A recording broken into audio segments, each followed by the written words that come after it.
Hello everyone, শুভ নববর্ষ। আপনাদেরকে নতুন বছরে অনেক অনেক শুভকামনা জানাই। আর আপনাদের নতুন বছর কেমন কাটাচ্ছেন, মানে নতুন বছরের প্রথম দিন কেমন কাটাচ্ছেন অবশ্যই জানাবেন। আর আমি এখন আছি রান্নাঘরে। আজকে যেহেতু পাঁচন রান্না হবে তাই এটারই ব্যবস্থা করছি। অনেকগুলোই তো সবজি, তো রান্নাঘরেই আছি। এই তো এইখানে সবগুলো সবজি কেটে রাখা হয়েছে।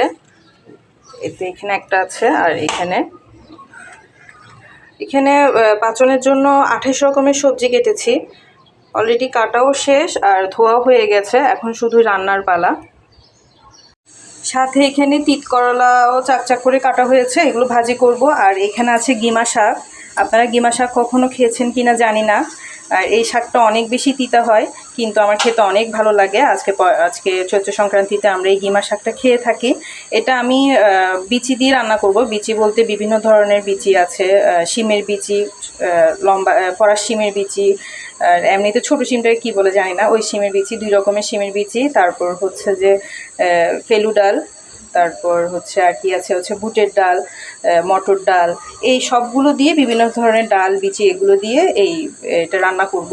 গিমা শাকটা আমার কাছে অনেক টেস্ট লাগে এভাবে বিভিন্ন ধরনের বিচি দিয়ে রান্না করলে। তো এই হচ্ছে পাঁচন রান্না করব, তিতকলা ভাজি করব, তারপর হচ্ছে এখানে এই গিমা শাকটা রান্না করব। এখানে দেখুন আমি অলরেডি এখানে কাঁঠাল, এই যে কাঁঠালগুলো বড় বড় করে কেটে অলরেডি সিদ্ধ বসিয়ে দিয়েছি। এখানের মধ্যে কাঁঠালের বিচিও আছে, আবার মটর ডালও আছে। এই পাঁচন রান্নাতেও কিন্তু বিভিন্ন ধরনের ডাল বিচি সব কিছুই দিব, বাদাম বাটা দিব, তারপর হচ্ছে যে নারকেল বাটা দিব, বিভিন্ন ধরনের অনেক কিছুই করে দিয়েই রান্না করা হয়। আর এখানে আমি বিচিগুলো অলরেডি সিদ্ধ করে রেখেছি। এই যে এখানে বিভিন্ন ধরনের বিচি আছে, সবগুলো বিচি একসাথে সিদ্ধ করে রেখেছি, এই কারণে বোঝা যাচ্ছে না। একেবারে কিমা তরকারিতেও দিব, পাঁচনের তরকারিতেও দিব, এই কারণে একসাথে বেশি করে সিদ্ধ করে রাখলাম। এখন সবগুলো সবজি একে একে দিয়ে নিব। এখন চিন্তা করছি সবজি তো অনেক বেশি, এই কড়াইতে এই সসপ্যানটাতে মনে হয় হবে না, আবার একটাতে দিতে হবে। দেখা যাক, প্রতি বছর চিন্তা করি একটু মানে কম করে কাটবো, কম করেই করবো, প্রতি বছরই বেশি হয়ে যায়। আসলে তরকারি কোয়ান্টিটি না, হ্যাঁ কোয়ান্টিটি পরিমাণটা অনেক বেশি, মানে 28 রকমের তরকারি অল্প অল্প করে দিতে নিলেও অনেক বেশি হয়ে যায়।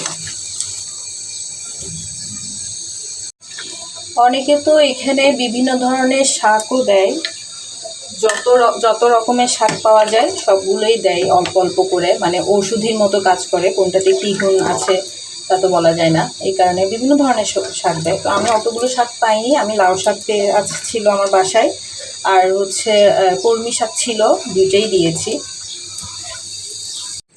এই সসপ্যানটাতে সবজিগুলো দেওয়ার পরে আর জায়গা নেই, আর দেওয়া যাবে না, কিন্তু আমার কাছে আরও অনেকগুলো সবজি রয়ে গেছে। এই যে দেখেছেন এখানে অনেকগুলো আছে, এই কারণে এখানে আরেকটা চুলায় আমি আরেকটা কড়াই বসিয়েছি। আসলে সমস্যা হচ্ছে আমার কাছে এর থেকে বড় আর কোনো কড়াই নেই, মানে সসপ্যানও নেই। আরেকটা বড় থাকলে সুবিধা হতো, একটাতে রান্না করা হয়ে যেত। প্রতি বছরই এরকমই হয়, অনেক ধরনের সবজি তো এই কারণে মানে বেশি হয়ে যায়। তো এই সবজিগুলোর জন্য এখন আরেকটা পাতিলে রান্না করতে হবে।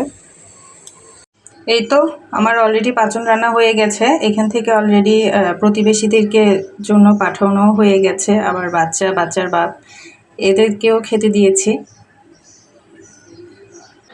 আমার তিত করলা ভাজি করা শেষ, আর গিমার তরকারিটা এখন চুলার উপর বসিয়ে দিয়েছি হোক আস্তে ধীরে। আর এখন অলরেডি দুপুর 2টা বেজে গেছে, খিদে পেয়েছে, তাই আমার জন্য পাঁচনের তরকারি বেড়ে নিলাম। এখন পাঁচনের তরকারি খাবো, আর ভাত আস্তে ধীরে খাবো, এখন খাবো না, আরও কিছু পরে। আর আজকে তো পাঁচন খাওয়ার দিন। এতক্ষণ যারা ভিডিওটি দেখেছেন তাদেরকে অসংখ্য ধন্যবাদ জানাই। আর যদি ভিডিওটি ভালো লেগে থাকে তাহলে লাইক কমেন্ট আর শেয়ার করে প্লিজ আমার পাশে থাকবেন। আর যদি ভিডিওটি আপনারা ফেসবুক থেকে দেখে থাকেন তাহলে আমার পেজটিকে প্লিজ ফলো করে দিবেন। আর যদি ইউটিউব থেকে দেখে থাকেন তাহলে প্লিজ আমার চ্যানেলটিকে সাবস্ক্রাইব করে দিবেন। ধন্যবাদ।